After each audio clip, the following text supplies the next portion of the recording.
आइए आज प्राचीन भारत में वेद को देखते हैं। वेद में आपका दिया हुआ है, वेद के जन्म देने वाले कौन थे, वेद को संकलनकर्ता कौन थे, तो महर्षि कृष्णा द्वैपायन वेद व्यास। वेद के संकलनकर्ता कौन थे, महर्षि कृष्णा द्वैपायन वेद से। तो वेद के साहित्यिक स्रोत है, दो स्रोत है, एगो धार्मिक स्रोत है, एगो अधार्मिक स्रोत है। धार्मिक स्रोत में आपको चार गो वेद चार प्रकार के होते हैं। धार्मिक स्रोत में वेद चार प्रकार के होते हैं। वेद कितने प्रकार के होते हैं, चार प्रकार के होते हैं। कौन कौन, ऋग्वेद, सामवेद, अथर्ववेद और यजुर्वेद। और जिसमें अर्थवेद शामिल नहीं होता है उसको त्रिवेद बोला जाता है। त्रिवेद में कौन कौन आता है, ऋग्वेद, सामवेद, यजुर्वेद। अगर आपसे पूछेगा कि त्रिवेद किसको कहा जाता है, तो सामवेद, अथर्ववेद को छोड़ करके तीनों वेद को क्या बोला जाता है, त्रिवेद बोला जाता है। आइए वेदों को समझने के लिए कौन कौन किए, तो गौतम किए, बुद्धान किए थे, आसुलम्बन किए थे, आप स्तंभ किए थे, विष्णु किए थे। अब ध्यान से देखिएगा, आपको आगे बोलता है तो वेद चार प्रकार के होते हैं। तो वेदों में चार प्रकार के होते हैं। तो वेद चार प्रकार के होते हैं। तो बोलता है कि ऋग्वेद में कितने पाठ होते हैं, तो ऋग्वेद में दो पाठ होते हैं, ऐत्रेय ब्राह्मण, कौस्तुकी ब्राह्मण। ऐत्रेय ब्राह्मण और कौस्तुकी ब्राह्मण का आगे आपको विस्तार रूप से चर्चा अलग अलग पाठ में होगा। सामवेद में, तो सामवेद में किसका किसका चर्चा है, कौन कितने पाठों में बांटा गया है, तो सामवेद को तीन भागों में बांटा गया है, पंचविश ब्राह्मण, षड्विश ब्राह्मण, जैमिनीय ब्राह्मण। कौन कौन ब्राह्मण, पंचविश ब्राह्मण, षड्विश ब्राह्मण, जैमिनीय ब्राह्मण। अब देखिए तो इसके बाद आपको दिया है यजुर्वेद और अर्थवेद। तो यजुर्वेद और अर्थवेद को दो भागों में बांटा गया है। यजुर्वेद को दो भागों में बांटा गया, शतपथ ब्राह्मण, तैत्तिरीय ब्राह्मण। और अर्थवेद को कितने भागों में बांटा गया, तो एक पाठ में बांटा गया, कौन, तो बोधपथ ब्राह्मण। आइए समझिएगा, बोलता है कि वेद, वेद क्या है, तो वेद जो है विद धातु से निकला है। किस धातु से निकला है, विद धातु से निकला है। तो वेद विद धातु से निकला है, जिसका शाब्दिक अर्थ होता है जानना था, ज्ञान होता है। वेद का शुरुआत कैसे हुआ था, वेद का लोग बोलता है कि श्रुति पर आधारित है। श्रुति पर आधारित करने का मतलब है कि जब ब्रह्मा के मुख से जब इस बात सब निकला था, तो श्रुति के आधार पर हम आपको बोले कि हम आपको सुनाएं, तो आप ऋषि मुनि हैं तो हम आपको सुनाएं, आप उनको सुनाएं, आप उसको सुनाएं, आप उसको सुनाएं। तो वेदों का शुरुआत किसके आधार पर हुआ था, श्रुति के आधार पर हुआ था। वेदों का शुरुआत किस पर हुआ था, श्रुति के आधार पर हुआ था। तो वेद बोलता है कि वेद कैसा है, तो वेद श्रुति है, यानी कि श्रुति यानी सुनने पर आधारित है। किस पर आधारित है, सुनने पर आधारित है। यानी बाद में वाल्मीकि जी सब जो रामायण लिखे थे, बाद में लिखे थे। पहले वेद क्या था, श्रुति पर आधारित था, यानी सुनने पर आधारित। आप हमको सुनाए, आपके नाना आपको कहानी सुनाए, आपके पिताजी आपको कहानी सुनाए, सब एक दूसरे पीढ़ी दर पीढ़ी आते रहा, बाद में इसको लिख दिया गया। अर्थात इसका आहान किसका होकर के बना है, सुन करके किया जाता है। किसके आहान करके किया जाता है, सुन करके। आहान का मतलब उद्घोष, यानी कि जयकारा लगाना। कहने का मतलब आहान कर देना, यानी कि वेद जो है श्रुति पर आधारित है, इसका आहान किस पर हुआ है, सुन करके हुआ है। वेद जो है अपरुष है। वेद क्या है, अपरुष। अपरुष का मतलब होता है न उसको स्त्री लिखा है न पुरुष लिखा है। अपरुष का मतलब क्या होता है, न वेद को पुरुष लिखा है न स्त्री लिखा है, तो कौन लिखा होगा, भगवान का लिखा होगा। तो अपरुष का मतलब होता है न ईश्वर का ईश्वर के लिखे गए बातों को क्या बोलते हैं, अपरुष बोलते हैं। न स्त्री द्वारा लिखा गया होगा न पुरुष द्वारा लिखा गया होगा, तो किसके द्वारा लिखा गया होगा, ईश्वर द्वारा लिखा गया होगा। तो वेद को क्या बोला गया है, अपरुष बोला गया है। अर्थात इसका आहान, आहान का मतलब उद्घोष किसके द्वारा किया गया है, ईश्वर के द्वारा किया गया है। बोलता है कि वेद अनादि है। वेद क्या है, अनादि है। वेद अनादि है, वेद अनादि है, इसका अंत नहीं किया जा सकता है। तो ईश्वर द्वारा जो सूत करके सुना करके लिखा गया उसका अंत नहीं किया। वेद का क्या है, अनादि है, इसका अंत नहीं किया जा सकता है। वेद अमन्य है, अर्थात वेदों के अध्ययन से मनुष्य की संपूर्ण इच्छाएं पूर्ण होती है। यानी कि वेद का जो जो अध्ययन किया उसका संपूर्ण इच्छा का पूर्ण करने का मतलब है कि आपके मन में चल रहा है कि हमको बिहार पुलिस में हो जाना चाहिए, तो वेद पढ़ने से, वेद का ज्ञान लेने से आपकी इच्छाओं का पूर्ण होता है। ये कौन में ग्रंथ में बोला गया, सब ग्रंथ में, यानी कि वेद में चर्चा। फिर आपको बोलता है कुछ नहीं कर रहे, हम सिर्फ रीडिंग दे रहे, सारा बात लिखा गया है। वेद से सामाजिक, आर्थिक, राजनीतिक धार्मिक, पर्यावरण, विज्ञान एवं गणित से संबंधित सूचना प्राप्त होती है। वेद से क्या क्या प्राप्त होता है? तो वेद से आपको प्राप्त होता है सामाजिक, आर्थिक, राजनीतिक, धार्मिक, पर्यावरण, विज्ञान एवं गणित से संबंधित सूचना प्राप्त होती है। प्रारंभ में केवल ऋग्वेद, सामवेद, यजुर्वेद को वेद माना जाता था। किसको किसको वेद माना गया है? ऋग्वेद, सामवेद, यजुर्वेद को वेद माना गया। इसी को बोला गया त्रिवेद, इसी को त्रिवेद बोला गया है। तो त्रिवेद का चर्चा हम पहले किए हैं। इसको क्या बोला जाता है? त्रय कहा जाता है। क्या कहा जाता है? त्रय कहा जाता है। क्या कहा जाता है? इसको त्रय कहा जाता है। तो ऋग्वेद, सामवेद, यजुर्वेद को क्या कहा जाता है? वेद माना जाता है। इसको क्या कहा जाता है? त्रय कहा जाता है। यानी कि जिसमें अर्थवेद नहीं आता उसको क्या बोला जाता है? त्रय बोला जाता है। सामवेद, यजुर्वेद और ऋग्वेद को क्या बोला जाता है? त्रय बोला जाता है, क्योंकि अर्थवेद की विषय वस्तु अन्य तीनों वेदों की विषय वस्तु से अलग थी। परंतु जब यह देखा गया कि अर्थवेद में 1200 स्थान पर ब्रह्म शब्द का प्रयोग हुआ है, तो अर्थवेद में कितने जगह पर ब्रह्म शब्द का प्रयोग हुआ है? तो 1200 शब्दों पर ब्रह्म शब्द का प्रयोग हुआ है। कितने स्थान पर? 1200 शब्दों पर ब्रह्म शब्द का प्रयोग हुआ है। चूंकि ब्राह्मण का शाब्दिक अर्थ यज्ञ होता है। ब्राह्मण का शाब्दिक क्या होता है? ब्रह्म का शाब्दिक अर्थ क्या होता है? यज्ञ करना होता है, यज्ञ होता है। इस कारण अर्थवेद को वेद के अंतर्गत शामिल किया गया। अर्थवेद के योग में कितने ग्रंथ है? कितने हैं? 1200 स्थान पर ब्रह्म शब्द का प्रयोग हुआ है। इसका ब्रह्म का शाब्दिक अर्थ क्या होता है? यज्ञ होता है। और इसके कारण अर्थवेद को किसमें अंतर्गत लाया गया? वेद में शामिल किया गया। अब त्रिवेद में कितने ग्रंथ है? त्रिवेद में कितने ग्रंथ हैं? तीन को कौन कौन? अब देखिए तो लिया गया। इसी कारण से वेद चतुर्दशी के नाम से जाना जाता है। अर्थवेद को ब्राह्मण के नाम से जाना जाता है। अर्थवेद को किसके नाम से जाना जाता है? ब्राह्मण के नाम से जाना जाता है। अर्थवेद को किसके नाम से जाना जाता है? ब्राह्मण के नाम से जाना जाता है। आइए देखिएगा, इसके बाद याद आता है आपका ऋग्वेद। आपका पूरा ही खत्म हो गया। आपका आ जाता है कौन? ऋग्वेद। ऋग्वेद जो है, ऋग्वेद गद्य में प्रोज है।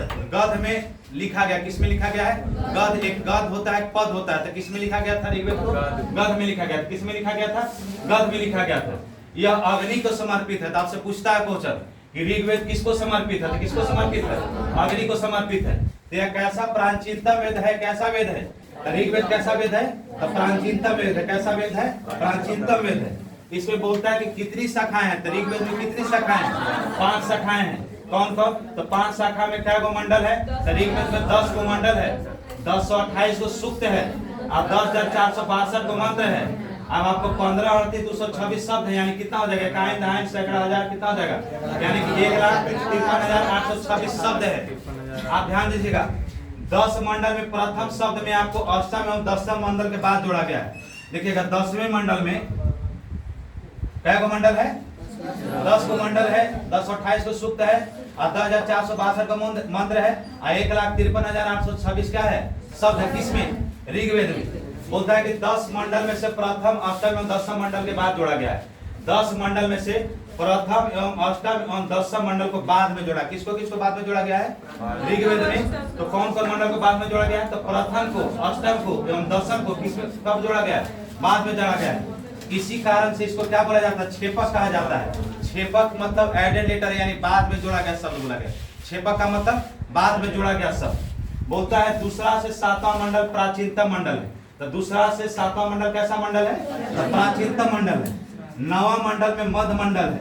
9वां मंडल कैसा मंडल है? तो मध्य मंडल है। आपसे पूछेगा कि ऋग्वेद में 9वां मंडल कैसा मंडल है? तो मध्य मंडल है। कौन कौन मंडल को बाद में जोड़ा गया? तो प्रथम, अष्टम और दशम को बाद में जोड़ा गया है। कितने मंडल है, कितने सूक्त है, कितने मंत्र है, कितने शब्द है? ऋग्वेद में तो सारा चर्चा किया गया है। सभी मंडलों में 7वां मंडल एवं प्राचीनतम मंडल है। बोलता है कि सभी मंडलों में जितना मंडल है, 10 को मंडल है, उस सब मंडल में 7वां मंडल कैसा है? प्राचीनतम मंडल है। बोलता है कि ऐसा माना जाता है कि दूसरा से लेकर के 7वां मंडल का आह्वान विभिन्न ऋषियों के परिवारों द्वारा किया गया है। लोगों का ऐसा मानना है, कहा जाता है कि दूसरा मंडल से लेकर के 7वां मंडल तक का आह्वान का मतलब उद्घोष विभिन्न ऋषियों मुनियों द्वारा किया गया है। ऋषियों मुनियों के परिवार द्वारा किया गया है। उनके द्वारा, यानी कि आपका कहानी ऋषि मुनियों के परिवार द्वारा सुनाया गया है। इसी कारणवश दूसरे से 7वां मंडल को फैमिली बुक बोला जाता है। फैमिली बुक का मतलब होता है पारिवारिक पुस्तक। क्या बोला जाता है? इसी कारणवश दूसरे से 7वां मंडल को क्या बोला जाता है? पारिवारिक पुरुष बोला जाता है, पारिवारिक पुस्तक बोला जाता है। ऋषि मंडल, मुनि मंडल, एवं वश मंडल के नाम से जाना जाता है। पारिवारिक मंडल में क्या क्या नाम से जाना जाता है? ऋषि मंडल, मुनि मंडल एवं वश मंडल के नाम से जाना जाता है। अब बोलता है कि दूसरा मंडल को किसने किया था? गृत अस्मद ने दूसरा मंडल को लिखा था। दूसरा मंडल को किसने लिखा था? तो गृत अस्मद ने। फिर क्या बोलता है कि तीसरा मंडल को किसने लिखा था? तो क्वेश्चन पूछता है 10 को जो मंडल है, तीसरा मंडल को किसने लिखा था? विश्वामित्र ने। चौथा मंडल को किसने लिखा था? वामदेव ने। पांचवा मंडल को किसने लिखा था? अत्रि ने। अत्रि सब क्या है? ऋषि है। छठा मंडल को किसने लिखा था? तो भारद्वाज ने। सातवां मंडल को किसने लिखा था? तो वशिष्ठ ने। आपसे बोलता है, ध्यान से देखिएगा, दूसरे मंडल को गृत अस्मद ने,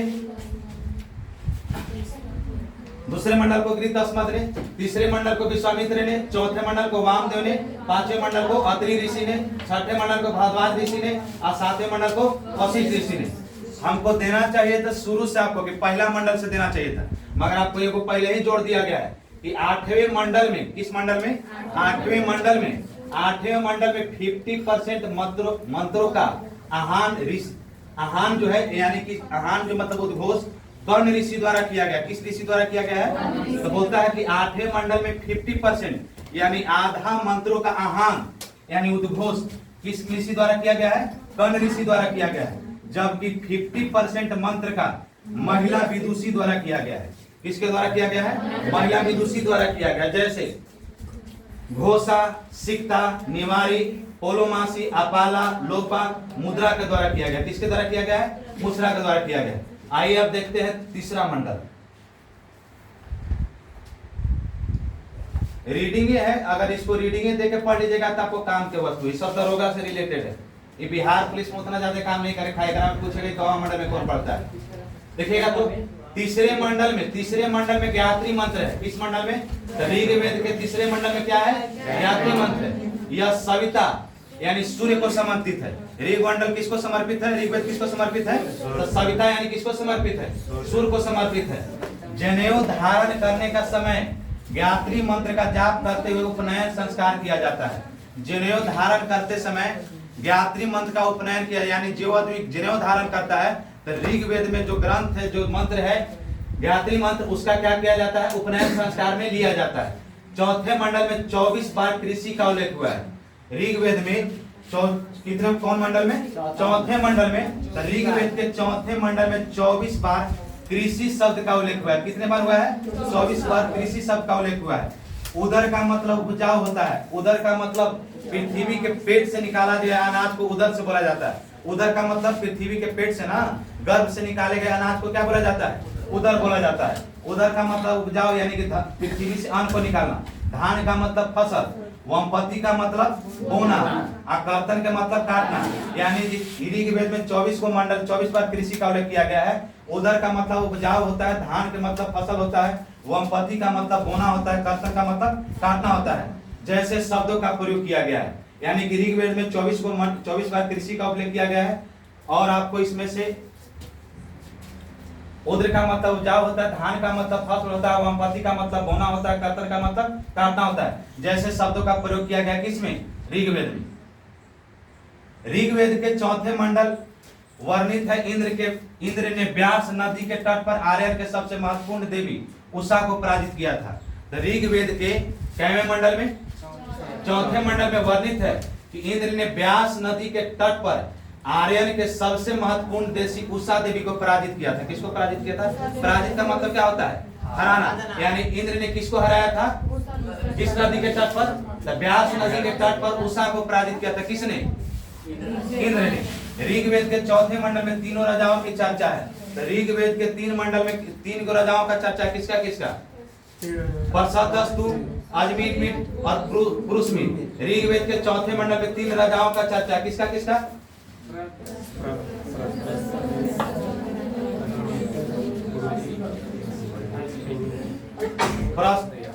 दस्यु, अजमीत और पुरुषमित। ऋग्वेद के चौथे मंडल में एक बार दानी राजा का प्रशंसा किया गया है। ऋग्वेद में किसका चर्चा किया गया है? ऋग्वेद के चौथे मंडल में एक बार दानी राजाओं का चर्चा किया गया है। दानी राजा मतलब कौन थे? वो कर्ण का नहीं, कर्ण और कौन थे? और महाभारत में कौन था? कर्ण था। अरे दानी और कौन थे जिसको सातवां मंडल में भागवत वरुण को समर्पित है। सातवां मंडल ऋग्वेद में किसका समर्पित है? अब देखिएगा चौथा मंडल में पांचवा और छठा मंडल दर्शन से संबंधित, इसको लिखना चाहिए तो लिख लीजिएगा। क्या लिख बोले हम कि चौथा, पांचवा और छठा पूरी तरह से दर्शन से संबंधित है। और ऋग्वेद में 5 मौसम की चर्चा है, ध्यान से लिखिएगा इसको। ऋग्वेद में 5 मौसम की चर्चा है। आपसे पूछेगा कि ऋग्वेद में कितने मौसम की चर्चा है, तो 5 मौसम की चर्चा है। और पांचवा और छठा, पांचवा मंडल और छठा मंडल वेद दर्शन से संबंधित है। किससे संबंधित है? दर्शन से संबंधित है। किससे संबंधित है? दर्शन से संबंधित। आपसे पूछेगा कि ऋग्वेद में कितने मौसम की चर्चा है, तो ऋग्वेद में 5 मौसम की चर्चा है। और पांचवा और छठा मंडल किससे संबंधित है? दर्शन से संबंधित है। किससे संबंधित है? दर्शन से संबंधित। पांचवा और छठा मंडल किससे संबंधित है? दर्शन से संबंधित है। आइए सातवां मंडल। सातवां मंडल या भागवत वरुण को समर्पित है। दशराग युग की चर्चा इसी में है। ऋग्वेद में ही सातवां मंडल में किसका चर्चा है? तो दशराग युग का चर्चा। दशराग का मतलब 10 राजाओं के युग की चर्चा है। दशराग युद्ध में त्रसुकुल, दशराग युद्ध त्रसुकुल और भरत वंशी राजा सुदास और विश्वामित्र के बीच पुरुषनी नदी पर, पुरुषनी को ही ऋग्वेद में रावी नदी बोला गया है। पुरुषनी को क्या बोला गया है? रावी नदी बोला गया है। यानी रावी नदी के तट पर हुआ था जिसमें विश्वामित्र पराजित हुए थे। तो बोलता है कि दशराग युद्ध में कौन कौन थे? दशराग युद्ध में त्रसुकुल और भरत वंशी राजा सुदास और विश्वामित्र के बीच क्या हुआ था? पुरुषनी नदी के तट पर युद्ध हुआ था। किस नदी पर युद्ध हुआ था? तो पुरुषनी नदी पर। तो दशराग युद्ध में त्रसुकुल और भरत वंशी राजा सुदास तथा विश्वामित्र के बीच पुरुषनी नदी के नदी पर तट पर। पुरुषनी नदी को क्या बोला गया है? रावी नदी बोला गया है। पुरुषनी नदी को क्या बोला गया है? रावी नदी बोला गया है। जिसमें कौन पराजित हुए थे? विश्वामित्र। किसके बीच में? त्रसुकुल और भरत वंशी राजा सुदास और विश्वामित्र के बीच युद्ध हुआ था, तो जिससे विश्वामित्र पराजित हुए थे। पराजित का मतलब हार हुआ था।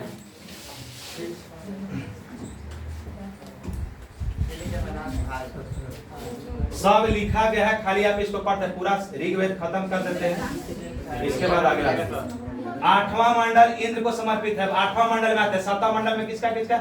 आपको पांचवा और छठा में क्या बोले हम? वेद का दर्शन है। और किसको किसको कितने मौसम की चर्चा है? ऋग्वेद में 5 मौसम की चर्चा है। क्वेश्चन से पूछता है दरोगा में। आठवां मंडल यह इंद्र को समर्पित है। आठवां मंडल किसको समर्पित है? ऋग्वेद में 8वां मंडल किसको समर्पित है? इंद्र को समर्पित है।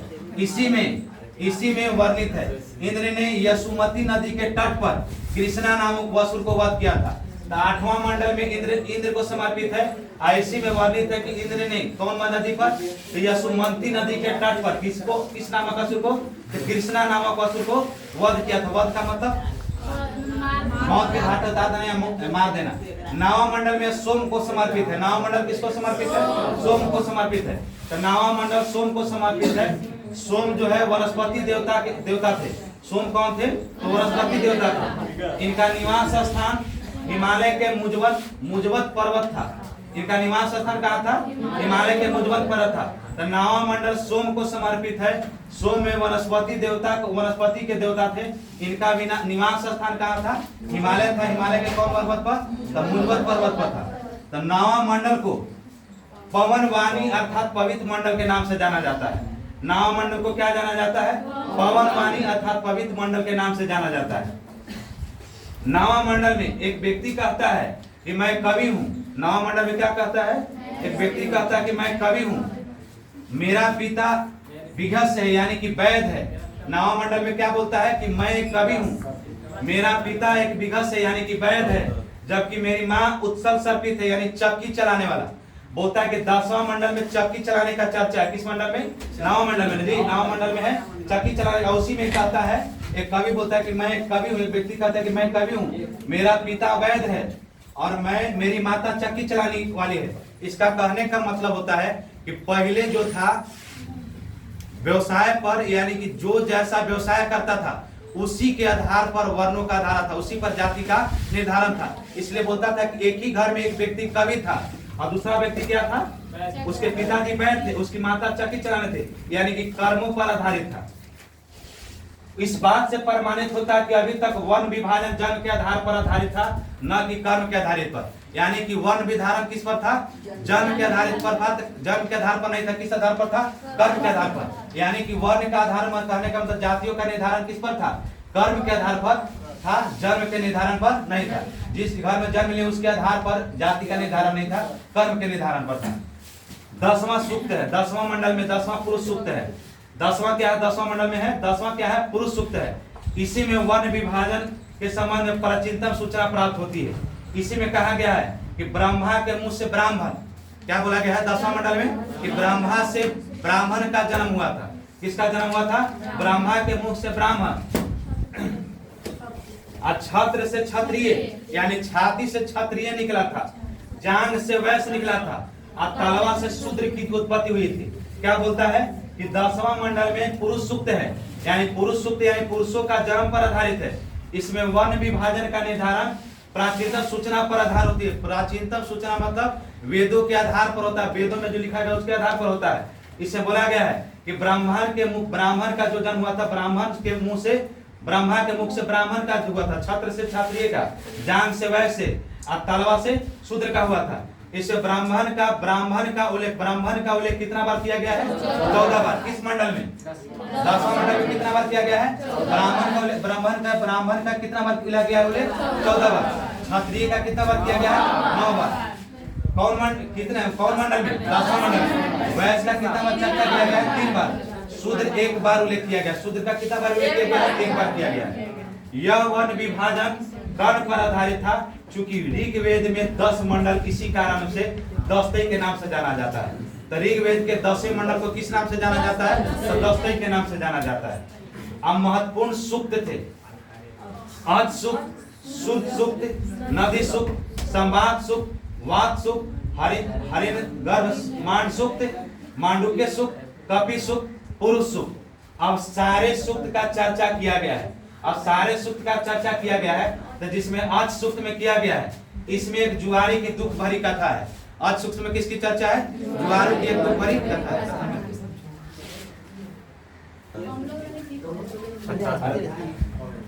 हो गया? आइए ध्यान से देखिएगा। बोलता है कि क्या वो सूक्त है? तो आज सूक्त है, एक सूर्य सूक्त है, दूसरा नदी सूक्त है, तीसरा समाज सूक्त है, चौथा वाक सूक्त है, पांचवा हरिण गर्भ सांड सूक्त क्या है? छठा 1 2 3 4 5 6। मांड सूक्त क्या है? 7वां। कपि सूक्त क्या है? 8वां। और पुरुष सूक्त क्या है? 9वां। तो आज सूक्त में बोलता है कि एक जुआरी की दुख भरी कथा है। यानी कि आज सूक्त में किसकी कथा है? तो जुआरी का, जुआ खेलने वाला व्यक्ति का एक दुख भरी कथा है उसमें। सूर्य सूक्त का विवाह सूक्त बोला जाता है। यानी कि विवाह का पूरा कर्मों कांड का विवरण किसमें है? सूर्य सूक्त में। इसमें 6 प्रकार के विवाह की चर्चा है। कई प्रकार के विवाह की चर्चा है? सूर्य सूक्त में विवाह सूक्त है, इसमें 6 प्रकार की विवाह की चर्चा है। संपादी का मतलब अग्नि का 7 फेरा। अब पानी ग्रहण का मतलब होता है कन्या के हाथों के वर के हाथों में देना। अब प्रीति का मतलब होता है प्रीति भोज का, इसी से लिया गया है। इससे बोलता है कि 6 प्रकार के विवाह की चर्चा है। संपादी का मतलब होता है अग्नि का 7 फेरा। अब पानी ग्रहण का मतलब होता है कन्या के हाथ से वर के हाथ में देना। अब प्रीति भोज का इसी में चर्चा किया गया है। अब आइएगा ध्यान से देखिएगा। नदी सूक्त में ऋग्वेद में 99 बार नदी शब्द का प्रयोग किया गया है। तो ऋग्वेद में नदी सूक्त में कितना बार प्रयोग किया गया नदी का? 99 बार चर्चा किया गया है। कौन सूक्त में आता है? ऋग्वेद में आता है, नदी सूक्त में आता है। ऋग्वेद में कितने बार चर्चा है नदी का? 99 बार प्रयोग किया गया है। ऋग्वेद में 25 नदियों की चर्चा है। कितने नदियों की चर्चा है? ऋग्वेद में 25 नदियों की चर्चा है। ऋग्वेद में नदी सूक्त में 21 नदियों का उल्लेख है। ऋग्वेद में कितने नदियों का उल्लेख है? नदी सूक्त में कितने नदियों का उल्लेख है? 21 नदियों का उल्लेख है। ऋग्वेद में सबसे अधिक बार सिंधु नदी का उल्लेख है। ऋग्वेद में किसका सबसे अधिक बार उल्लेख है? सिंधु नदी का उल्लेख है। किसका उल्लेख है? सिंधु नदी का। इसे सिंधु माता कहकर संबोधित किया गया है। किसको? सिंधु नदी को। तो किसमें वर्णित किया गया है? ऋग्वेद में ना। सरस्वती नदी को पवित्र नदी माना गया है। किस नदी को सबसे पवित्र माना गया है? सरस्वती नदी को सबसे पवित्र माना गया है। तो ध्यान से देखिएगा। सतुद्री मतलब होता है सतलज नदी। सतुद्री का मतलब क्या होता है? सतलज नदी। और परुश्री का मतलब रावी नदी। ये क्वेश्चन आता है अस्कनी का मतलब चिनाब नदी, नदियों के नाम है। कहीं देता अस्कनी का मतलब चिनाब नदी, विपाशा का मतलब व्यास नदी, अभी विस्ता का मतलब झेलम नदी, विस्ता का मतलब झेलम नदी।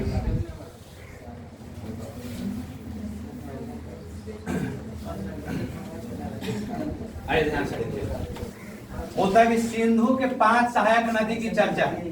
सिंधु की कितने नदियों की चर्चा है? तो 5 को सहायक नदियों की चर्चा है। नदी सूक्त में एक बार गंगा का, ऋग्वेद में नदी सूक्त में कितना बार गंगा का प्रयोग किया गया है? एक बार गंगा का प्रयोग किया गया है। एक बार सरयू नदी का किया गया है और 3 बार यशुमती यानी यमुना नदी का उल्लेख हुआ है। तब होता है कि नदी सूक्त में एक बार गंगा नदी का ऋग्वेद में चर्चा किया गया। कितना बार चर्चा किया गया है? एक बार। एक बार सरयू नदी का चर्चा किया गया है और 3 बार यशुमती यानी यमुना नदी का उल्लेख किया गया है। नदी सूक्त की अंतिम नदी गोमती नदी को बोला जाता है, जिसको क्या बोला गया है? गोमल बोला गया है। गोमती नदी को क्या बोला जाता है? गोमल नदी। अब ये समाज सूक्त, समाज सूक्त, इसमें यम, इसमें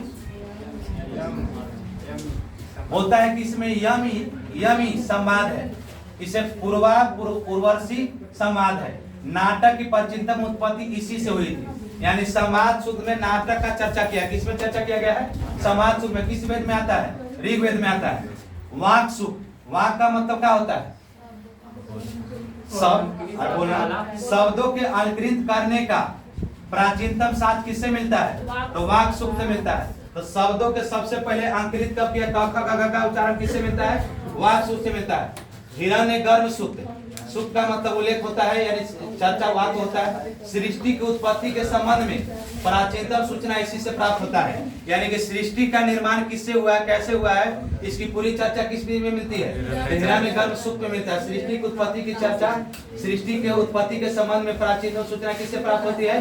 हिरण्य सूक्त से होता है। मांडुक्य सूक्त, मांडुक्य सूक्त बोलता है यह प्रारंभिक शिक्षा आर्यों के शिक्षा के पद्धति के संबंध में प्राचीनतम सूचना मांडुक्य सूक्त से है। आर्यों का चर्चा किसमें चर्चा है? तो मांडुक्य से, यानी कि ऋग्वेद में आर्यों का भी चर्चा है। और कौन में सूक्त में है? तो मांडुक्य सूक्त में है। बोलता है कि प्रारंभिक आर्यों के शिक्षा पद्धति के संबंध में प्राचीनतम सूचना मांडुक्य सूक्त में है। तो बोलता है कि सबसे पहले ऋग्वेद में किस सूक्त में आर्यों के आने की सूचना प्राप्त हुई थी? तो मांडुक्य सूक्त में चर्चा हुई थी। इसी से स्पष्ट होता है कि प्रारंभिक में आर्यों की शिक्षा पद्धति मौखिक शिक्षा पद्धति पर आधारित थी। मौखिक का मतलब, आर्यों की शिक्षा कैसी थी? मौखिक थी। मौखिक का मतलब, अरे मुख से, मौखिक में मतलब होता है मुख से पढ़ाना, यानी पहले लिख करके पढ़ाने का प्रचलन नहीं था। आर्यों की शिक्षा कैसी थी? मौखिक थी। अब आता है कपि सूक्त। कपि सूक्त का मतलब होता है इसे वानर देवता के पूजे जाने का साथ प्राप्त होता है। कपि सूक्त का मतलब क्या होता है? वानर होता है। इसमें किसकी सूक्ति के साथ प्राप्त होता है? इसमें वानर देवता के पूजे जाने की क्या प्राप्त होता है? साथ प्राप्त होता है। पुरुष सूक्त, पुरुष सूक्त में चर्चा है किसका? वन विभाजन के समय में प्राचीनतम सूचना पुरुष सूक्त से प्राप्त होती है। वन विभाजन का मतलब क्या? वैश्य, ब्राह्मण, क्षत्रिय, शूद्र सब का चर्चा किसमें किया गया है? तब पुरुष सूक्त में किया गया है। नहीं यही नहीं चेंज करना था, खत्म हो गया। होता है कि ब्राह्मण के मुंह से ब्राह्मण, क्षत्रिय के मुंह से क्षत्रिय, जान से वैश्य और तलवा से शुद्ध की उत्पत्ति हुई थी। इसे ब्राह्मण का उल्लेख कितना बार हुआ था? 14 बार। और 9 बार वैश्य का 3 बार उल्लेख हुआ। अब आता है आपको सामवेद। सामवेद के चर्चा अब कल होगा, इसका चर्चा कल विशेष होगा।